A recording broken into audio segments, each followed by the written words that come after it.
Where do you plan on going to college? Do you think you are well prepared for all the hard work you will be achieving? Well, in order to get accepted into some colleges, you are required to take an ACT or SAT test. These tests help admission officers rank you on how well your academic preparedness is for college.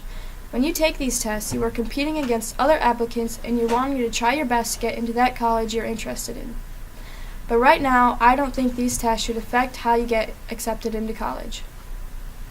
On the website of Should Colleges Care So Much About ACT, SAT Scores in 2008 explains that getting into college can sometimes feel as if it isn't always fair to the students. The scores label the students. It can lead students into thinking they are not smart enough or aren't good enough for college. Not everyone is the best test taker, and that judging a student on just one test isn't fair. Some of the colleges are realizing that the tests aren't always the best way of selecting students. Getting a high ACT or SAT score doesn't always mean that someone is a good student. A lazy student who gets a high score could be seen as more desirable than a hard-working student with a lower score. Colleges shouldn't see more than just the numbers. In high school, you do well in all the assignments that are given to you, but when it comes down to the test, you start to panic. You know you might fail. On the website of High GPA but Low SAT Score in 2015 explains about how some students struggle at test taking but do well in school. Each student has a different high school education. Some take different classes even when going to the same school as others.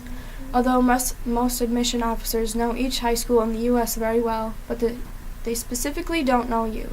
All they know is what your education is like, but they won't know if you're an excellent student yet doesn't do well in test taking.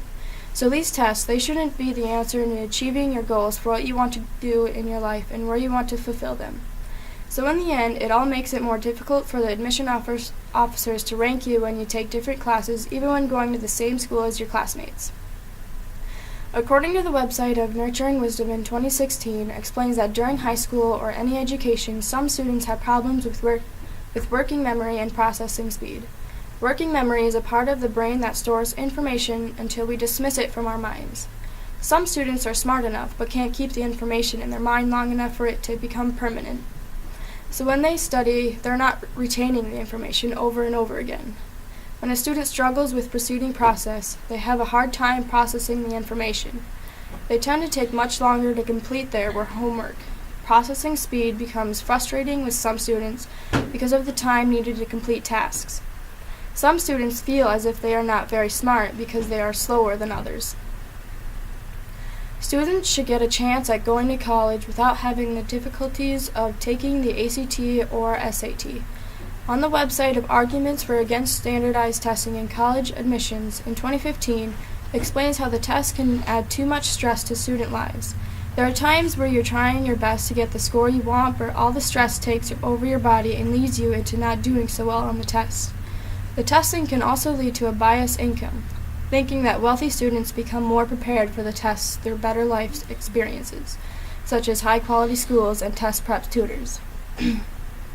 Students think that the wealthy kids have it all and that it's unfair for people who actually try their best on the tests. Also, the test can prevent any sort of creative, open-minded thinking. There are many students that are very creative and open-minded, and it's unfair to them to get it taken away from taking the tests, ranking them on their academics, although some colleges don't require your ACT or SAT scores. If you have a high enough GPA, you can attend to some of them, but that college that you're looking into wants your ACT or SAT score, so it seems unfair that colleges require it and some do not. That is why I stand up for the fact of SAT, ACT scores shouldn't affect your college acceptance. Finally, don't let colleges make you think that you're ranked on your education, how well you succeed in it. It should not affect how you get into college, basically because some things in schooling systems are more precise and accurate on their teaching and techniques. Also, the scores shouldn't affect how you get into college because we are more than numbers. Numbers are what scale us, how smart we are, what college we will go to, what jobs we will have when we are adults. Testing in today's generation takes 3 to 4 hours, which no teen would enjoy sitting and reading something for that long. Even when you spend those long hours studying or staying up late just so you can prepare for the test, it all leads to the number that defines you, and that is how no one should be determined.